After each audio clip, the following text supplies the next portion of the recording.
Hello दोस्तों, आज हम आपको आंगनवाड़ी उत्तर प्रदेश आंगनवाड़ी रिक्वायरमेंट फॉर्म 2024 के बारे में बताएंगे। ये देखिए आंगनवाड़ी रिक्वायरमेंट फॉर्म की डैशबोर्ड यानी कि वेबसाइट है। यहाँ पर देखिए welcome to Anganwadi requirement 2023 read more के लिए यहाँ देखिए लेटेस्ट वैकेंसियाँ हैं। लेटेस्ट वैकेंसियाँ यानी वैकेंसियाँ हैं या नोटिस हैं सारे।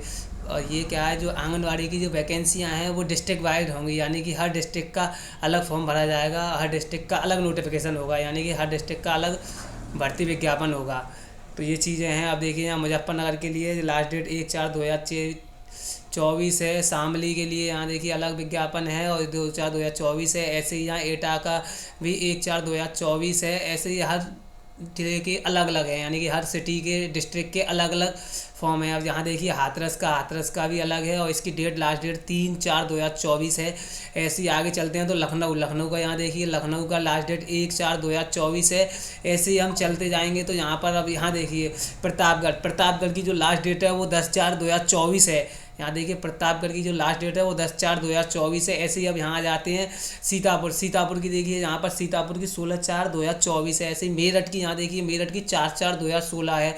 हर जिले की अलग अलग वैकेंसियाँ हैं और अलग अलग विज्ञापन हैं और अलग अलग इनकी लास्ट डेट है, किस डेट पर क्या है। अब जैसे यहाँ देखिए ये रायबरेली की 3/4/2024 है। अब यहाँ देखिए कासगंज की 4/4/2024 है। ऐसे ही हर जिले की। अब यहाँ देखिए गाजियाबाद की 5/4/2024 है। और ये फतेहपुर की यहाँ देखिए 4/4/2024 है। बरेली की 10/4/2024 है। अब यहाँ देखिए अयोध्या की 5/4/2024 है। इटावा की 10/4/2024 है। ऐसे ही हर जिले की अलग अलग है। अब यहाँ देखिए अभी तक यहाँ पर बस्ती का ये दिया है 1/4/2024। और यहाँ देखिए जिन जिन जिलों की यानी कि जिस जिस डिस्ट्रिक्ट के लिए ये नोटिफिकेशन निकला है अभी वहीं के वैकेंसी चालू हुई हैं। अभी जो काफ़ी ज़िले रह गए हैं, इसमें ऐसे काफ़ी ज़िले रह गए हैं। जैसे अभी हमारे आगरा का नहीं आया है, इसमें हम आगरा से हैं तो आगरा की वैकेंसियों का नोटिस नहीं आया है।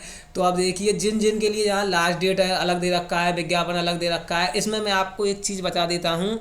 मैं यहाँ पर किसी भी एक डिस्ट्रिक्ट का ले लेता हूँ। जैसे देखिए मैं यहाँ अब अलीगढ़ का एक विज्ञापन नोटिस ले लेता हूँ। जैसे अलीगढ़ ही ले लिया। देखिए अलीगढ़ का नोटिफिकेशन खुल रहा है यहाँ पर। देखिए अलीगढ़ का ये कार्यालय जिला अधिकारी अलीगढ़, ये चीज़ें दी हुई हैं। कितनी वैकेंसी है यहाँ, कुल वैकेंसी 453 वैकेंसियाँ हैं और ये डिस्ट्रिक्ट वाइज होंगी। हर डिस्ट्रिक्ट में अलग एक बोर्ड बनाया जाएगा, एक कमेटी बनाई जाएगी। कमेटी में 4 से 5 लोगों को ऐड किया जाएगा। उसी के अकॉर्डिंग ये भर्ती प्रक्रिया होगी। इसमें आंगनवाड़ी कार्यकर्त्री हेतु न्यूनतम शिक्षक योग्यता इंटर है, यानी कि इसमें जो शिक्षक योग्यता है वो 10+2 यानी कि इंटरमीडिएट है। यानी कि जो लेडीज़ जो फॉर्म भरना चाहती हैं महिला, वो उस वार्ड से ही फॉर्म भर सकती हैं जिस वार्ड से वह वहाँ की मूल निवासी हैं। यानी कि जैसे अब मुझे अपने वार्ड से भरना है तो मैं वहाँ का मूल निवासी यानी कि मेरा मूल निवास प्रमाण पत्र उसी वार्ड से होना चाहिए जिस वार्ड का मैं निवासी हूँ। जैसे एग्जाम्पल के तौर पर मैं आपको दे देता हूँ, जैसे मैं आगरा का निवासी हूँ तो मैं आगरा का मेरे पास निवास प्रमाण पत्र होना चाहिए, जब ही मैं आगरा के लिए अप्लाई कर पाऊँगा। जैसे अब मैं कोई और ले लेता हूँ, जैसे मैं सागंज का निवासी हूँ और सागंज का मेरा वार्ड नंबर जो है 9 है, तो मैं वार्ड नंबर 9 से मेरा निवास प्रमाण पत्र, इससे मैं वहाँ के लिए अप्लाई कर सकता हूँ। मेरा निवास प्रमाण पत्र वार्ड नंबर 9 सागंज से होना चाहिए, जब भी मैं उसके लिए अप्लाई कर पाऊँगा, अन्यथा मैं उसके लिए अप्लाई नहीं कर पाऊँगा। ये आपको दिख रहा होगा यहाँ मेरिट लिस्ट के लिए ये इतना एरिया। मेरिट सूची तैयार के लिए जाने गई।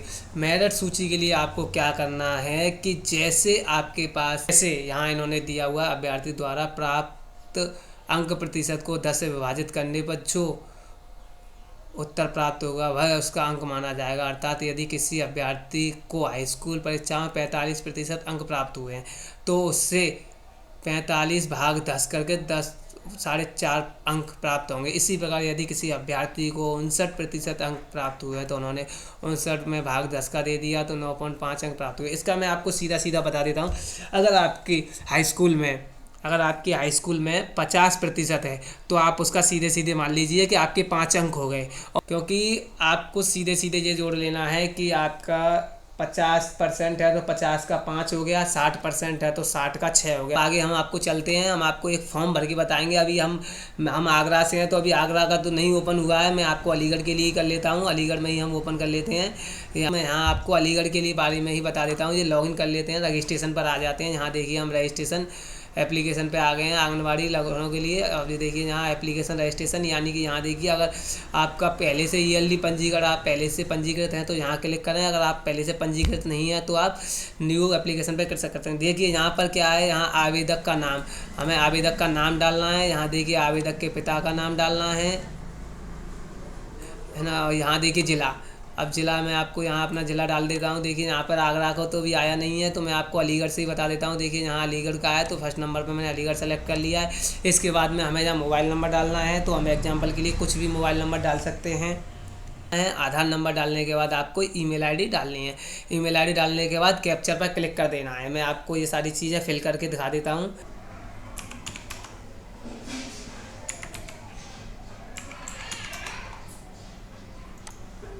ये देखिए यहाँ हमने पंजीकरण के लिए क्लिक कर दिया है।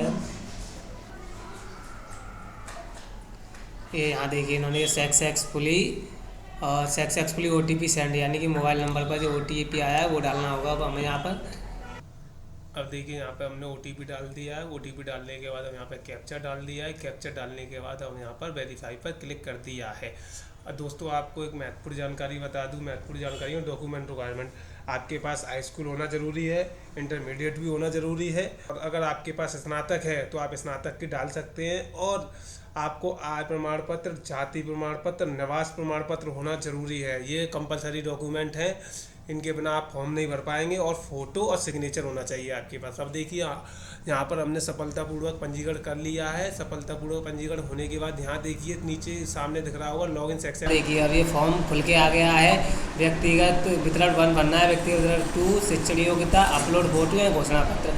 अब यहाँ पर विवरण भरने के लिए हम यहाँ पर आ जाते हैं कॉलम। देखिए पहले कॉलम पर हमें जनपद भरना है, और दूसरे में यहाँ देखिए परियोजनाओं का भरना है, और तीसरे में यहाँ देखिए शहरी या ग्रामीण एरिया भरना है।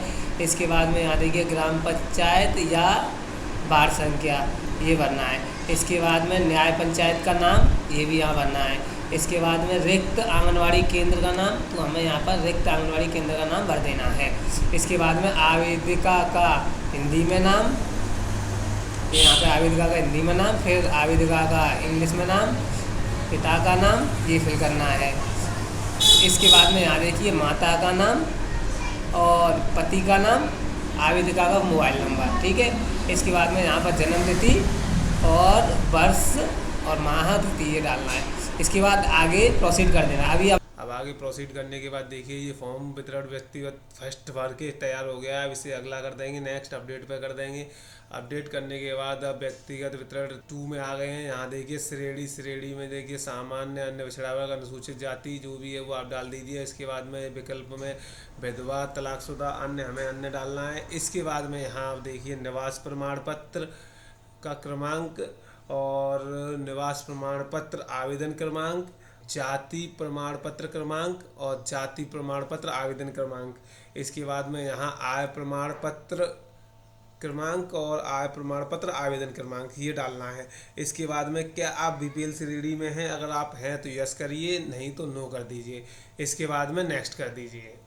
अब देखिए मैं इसे फिल करके उसके बाद नेक्स्ट करता हूँ। अब देखिए यहाँ पर थर्ड कॉलम खुल के आ गया है, शैक्षिक योग्यता। देखिए अब इसमें मैं थोड़ा सा आपको बता देता हूँ, उसके बाद में आपको फिल करेंगे हम। पहले देखिए यहाँ पे हाई स्कूल, यहाँ फर्स्ट कॉलम दिया हुआ है, इसमें फर्स्ट नंबर पर यहाँ देखिए हाई स्कूल के बाद यहाँ पर किस विद्यालय से आपने हाई स्कूल किया है वो डालना है। फिर बोर्ड ऑफ यूपी बोर्ड से किया है, यूपी बोर्ड से, और CBSE से किया है, CBSE बोर्ड से डाल सकते हैं। उत्तीर्ण किया हुआ वर्ष, किस वर्ष में उत्तीर्ण किया है, पूर्णांक, कितने पूर्णांक हैं आपको, यानी कितने मतलब 500 में से या 600 में से नंबर है, प्राप्तांक कितनी है, कितना प्रतिशत है। इसमें हाई स्कूल की मार्कशीट आपको यहाँ देखिए जरूर दस्तावेज 220 KB में यहाँ पर अपलोड करनी है। हाई स्कूल की मार्कशीट, हाई स्कूल का प्रमाण पत्र, यानी कि यहाँ पर देखिए अगर कुछ लोगों के पास मार्कशीट और सनद अलग अलग होती हैं और कुछ के पास एक ही है तो आप एक ही लगा सकते हो, और अलग अलग हैं तो आप दोनों लगा सकते हैं। इसके बाद यहाँ देखिए इंटरमीडिएट में भी सेम स्कूल, बोर्ड का नाम, उत्तीर्ण वर्ष, पूर्णांक, प्राप्तांक, प्रतिशत, ऐसे ही इसमें भी इंटर की मार्कशीट और सनद है तो सनद दोनों अलग अलग यहाँ पर भी फिल करनी है। इसके बाद स्नातक में भी आपको विद्यालय, किस विद्यालय से किया है, किस कॉलेज से किया हुआ है आपने, उसके बाद किस यूनिवर्सिटी से किया है वो यहाँ डालना है, किस यूनिवर्सिटी से किया है उसके बाद में यहाँ पर किस वर्ष में किया है, और यहाँ देखना कितना पूर्णांक है, कितने प्राप्तांक है, प्रतिशत। ऐसे ही सेम यहाँ पर फाइनल ईयर की मार्कशीट, और अगर आपके पास डिग्री हो तो डिग्री लगा लें। इसके बाद ये सारी चीज़ें हो जाने के बाद अब देखिए मैं यहाँ पर फिल करने के बाद उसके बाद में आपको नेक्स्ट कॉलम, यहाँ देखिए नेक्स्ट कॉलम आएगा फ़ोटो अपलोड। तो अब हम आपको नेक्स्ट कॉलम फ़ोटो अपलोड के पास मिलेंगे। अब देखिए मैंने इसमें विद्यालय का नाम और ये सारी चीज़ें फिल कर दी हैं। देखो यहाँ पर हमने हाई स्कूल की मार्कशीट अपलोड कर दी है, यहाँ पर इंटर की मार्कशीट अपलोड कर दी है। करने के बाद अगला कर दिया है। अगला करने के बाद अब हमारा स्टेप है नेक्स्ट ये फ़ोटो अपलोड। अब मैंने यहाँ पर ये फ़ोटो अपलोड कर दिया है। इसके बाद में आवेदिका के हस्ताक्षर, मैं यहाँ पर आवेदिका के हस्ताक्षर अपलोड कर देता हूँ। अभी देखिए अभी यहाँ पर आवेदिका के हस्ताक्षर अपलोड कर दिए हैं हमने। अपलोड करने के बाद अब नेक्स्ट कर दिया है, नेक्स्ट हो गया। नेक्स्ट कर दिया घोषणा, घोषणा के बाद टिक किया, टिक करने के बाद हम अगला कर देंगे। अगला करने के बाद ये देखिए ये अब आपका अंतिम पूर्ण अवलोकन, यानी कि अब ये फॉर्म फिल होकर आ गया है। अब देखिए ये कंप्लीट हो गया है, यहाँ पर दिख रहा होगा आपको। दिखने के बाद में अब ये अंतिम स्टेप है। अंतिम स्टेप के बाद में अब हमें अगला करना है। हम यहाँ पर नेक्स्ट कर देते हैं। नेक्स्ट होने के बाद क्या आप सहमत हैं? अब यहाँ पर हमने कंप्लीट फॉर्म फिल हो गया है। फॉर्म फिल होने के बाद अब देखिए यहाँ पर हम व्यू पे क्लिक कर देंगे। ये यहाँ पर दिया हुआ है व्यू डिटेल, व्यू डिटेल पर क्लिक कर देते हैं। व्यू डिटेल करने के बाद यहाँ पर ये आंगनबाड़ी एप्लीकेशन फॉर्म 2024 ये कंप्लीट हो चुका है। आपको कुछ नहीं करना है, ये आपका कंप्लीट हो गया। अब इसे आप प्रिंट करके अपने पास सेव करके रख लीजिए। दोस्तों अगर आपको ये वीडियो अच्छी लगी है तो हमारे चैनल को सब्सक्राइब करें, वीडियो को लाइक करें, कमेंट करें। अगर कोई भी आपको परेशानी है तो आप हमें कमेंट बॉक्स में जाके हमें कमेंट कर सकते हैं। आपके कमेंट का तुरंत आंसर आपको दिया जाएगा। थैंक यू दोस्तों।